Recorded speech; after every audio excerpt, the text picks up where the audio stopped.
On gardera donc le regard de ce côté pour davantage suivre les performances qui s'y passent. Alors, pendant ce temps, Talibé Bari, on parle de la décharge de Dar Salam, les riverains exposés encore à de gros risques.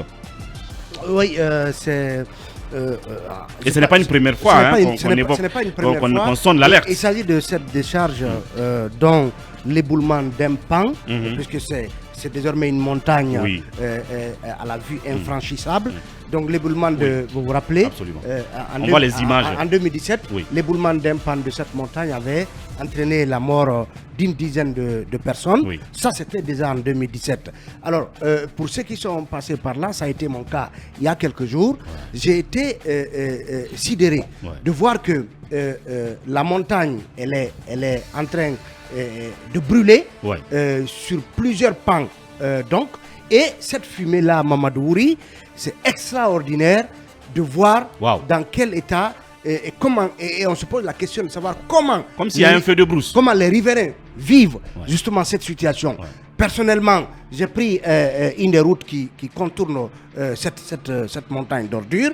J'avais du mal pratiquement à voir, c'était la nuit, à voir justement devant moi, parce que c'est des nuages de fumée qui finalement enveloppent les quartiers riverains sur près de 5 km. En tout cas, Ibrahima Sorikanja Bangoura a fait un tour, c'est lui qui nous a ramené les images que vous voyez là.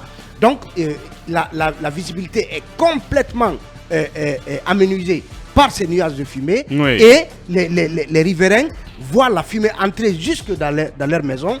Et ça, c'est une situation qui prévaut depuis très alarmante. Plusieurs semaines.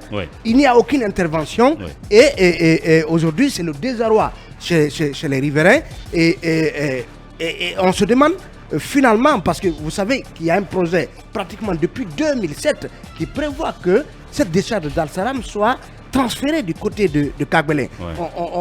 On a vu par exemple que le gouverneur, le ministre de l'administration du territoire, Mori Kondé, s'était rendu il y a des mois auparavant sur les deux sites qui sont prévus pour justement servir de nouvelles décharges. Il s'agit des sites d'enfouissement de Kouria dans la préfecture de Koya et de Kagbelen dans la préfecture de Dibreka. Le ministre Mori Kondé précisait, je cite, cette visite dénote de l'importance que le chef de l'État et le gouvernement accordent au cadre de vie de la population. La grande décharge de Conakry doit être fermée et le centre d'enfouissement sera aménagé ici à Koya. Ce sera un centre moderne bâti sur 100 hectares pour une capacité de production journalière de près de 1800 tonnes d'ordures avec un système efficace de traitement durable et de valorisation des déchets organiques. Donc, depuis cette annonce, on ne sait pas où en est le projet parce que Mamadouri, ce que nous voyons là, ce n'est pas digne d'une capitale parce que le chef de quartier rappelait récemment que Dar Salam est à une dizaine de kilomètres du cœur de la capitale guinéenne et cette image-là, elle n'est pas digne d'un pays qui se respecte, qui respecte ses populations. Mamadouri, passez par là, vous n'en croirez pas vos yeux que des gens soient soumis à cette situation pratiquement depuis plusieurs semaines. C'est tout un désastre sans aucune réaction environnemental. Vous le voyez, c'est incroyable. Et vivement une solution. Au moins, peut-être qu'on essaye d'éteindre justement ce brasier-là aux conséquences très nuisibles pour la santé des populations. Vous voyez les images le montrent, c'est incroyable. Tous les couloirs du quartier, des quartiers environnants sont, si vous voulez, enveloppés, comme vous l'avez dit, par cette fumée. On peut dire que les populations de Dar Salam inhalent la mort petit à petit. Et ces messieurs, je suis passé par votre ami Lancé. C'est pas son domaine. Lancé Touré. Non, je ne pense pas qu'à ce stade, il doit être impliqué parce que c'est quand il y a un sinistre en fait que l'enseigne intervient, quand le sinistre est là. Mais là, il faut prévenir le sinistre parce que là, ils sont en train d'inhaler la mort. Je suis passé par cette route-là hier. J'ai effectivement remarqué qu'il y a une grosse enveloppe de fumée qui a envahi tout le quartier et qui réduit la visibilité. Je me suis demandé hier, mais qu'est-ce qui ne va pas? Je pense que c'est un problème qui date de longtemps et c'est un héritage que le CNRD a hérité de la gouvernance d'Alpha Condé, mais malheureusement aucune disposition n'est prise.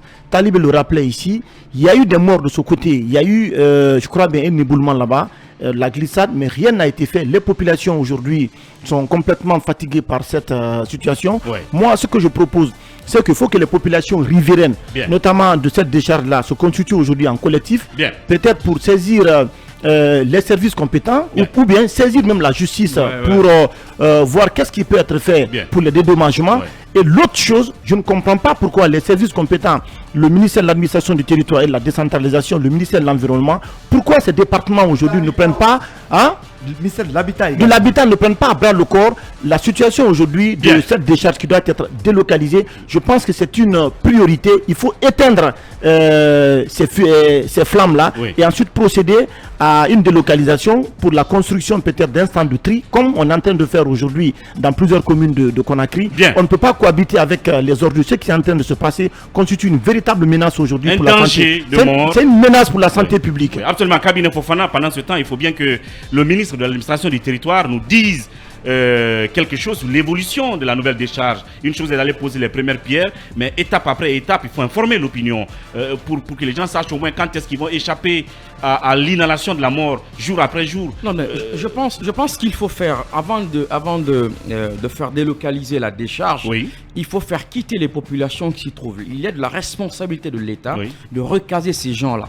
Certes, certains étaient arrivés pour des raisons qui ne sont peut-être pas les mêmes pour tout le monde, mais il faut faire délocaliser les gens. D'abord, il faut recaser les gens. Ensuite, on cherchera à travailler sur une nouvelle décharge. Puisque celle-ci ne vient pas. Rappelez-vous qu'en 2017 ou 2018, on n'est pas médecin, mais ça peut causer des cancers. Non, mais bien sûr. Je pense qu'Alpha Condé, en 2017 ou 2018, quand il y a eu l'éboulement, le président Alpha Condé était venu sur les lieux. Vous voyez, donc si les gens continuent à y rester, la décharge ne bouge pas. Avant qu'on ne retrouve une solution, je pense qu'il y a l'Union européenne aussi qui est en train de travailler sur un projet de CTE, je crois, pour cela.